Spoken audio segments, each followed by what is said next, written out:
Personal Story segment tonight, as we reported last night, First Lady Michelle Obama is the subject of a new book, along with her husband. In said book, First Lady is portrayed as somewhat controversial. Mrs. Obama answered that on CBS.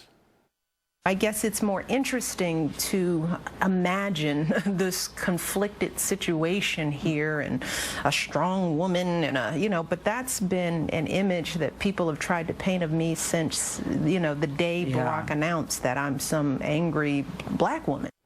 All right, with us now, Faith Jenkins, former Miss Louisiana, now an attorney.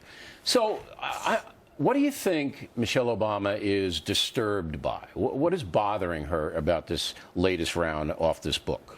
I think she's disturbed by the angry black woman description. But she brought that up. I hadn't seen that anywhere else. Mrs. Obama was the one that brought that up. It isn't in the book.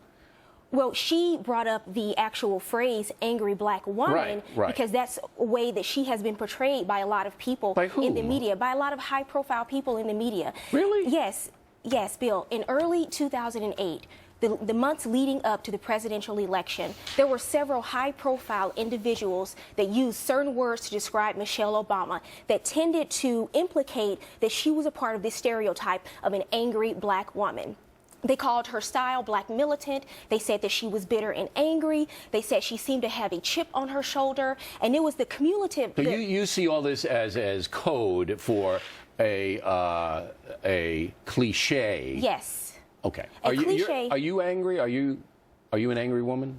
Bill, it's not the word. No, I just want to tell you. Are you angry? No, I get angry. There are times where I get angry. But generally speaking, look. Generally speaking, no. Okay, so because you were raised in the South, all right? Yes. You accomplished a lot. It couldn't have been easy for you. No. All right? And sometimes the struggle embitters people. Harry Belafonte is a good example of that, in my opinion, all right? But you wouldn't say that you were. No, I would say that most black women are not in that category. And I would agree. But people tend to want to put us in that category. Okay, but I don't know who these people are. Now, let's look at the high-profile women in the country.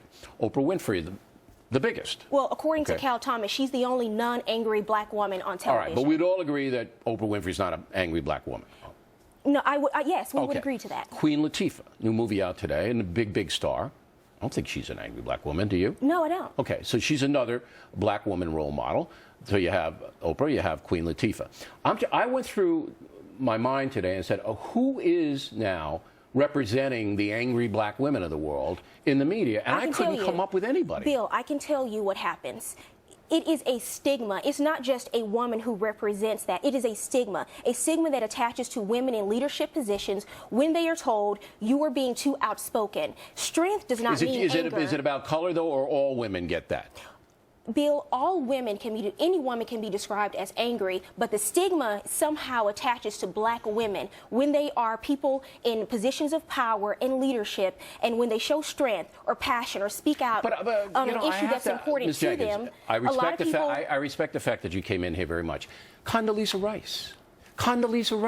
Bill. She wasn't angry. No, she wasn't angry. Nobody went after her as being angry. And she was a huge role model. You have to understand, see, you have not walked a mile in my shoes. That's why I asked you. Or other black women's shoes. That's what I asked you. Because I will tell you, in 2007, Essence Magazine conducted a poll along with the Griot, and they asked black women, how do you think you're portrayed in the media? Over 77% of them said, we think we're portrayed negatively in the media. I'm saying a lot of high-profile critics of Michelle Obama tried to paint a picture of her as being angry, bitter, militant, because I think they wanted people to say she's an angry black woman. What does that mean? It devalues who she is. It devalues her credibility. Do you think it's the same now as it was in 2008?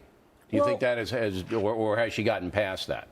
I think in 2008 it was crucial because her image was being developed prior to the presidential election. But now, in 2012, I don't see it anymore. I think she's widely accepted, and the polls say that people like her. Well, some people like her. I think you like her. I like her, but she's in the 60s as approval. That's a big number. When you look, if you go and look at a lot of people who talk about her in the blogs, I'm talking about I'm not talking about blogs are though. But I'm talking about in general.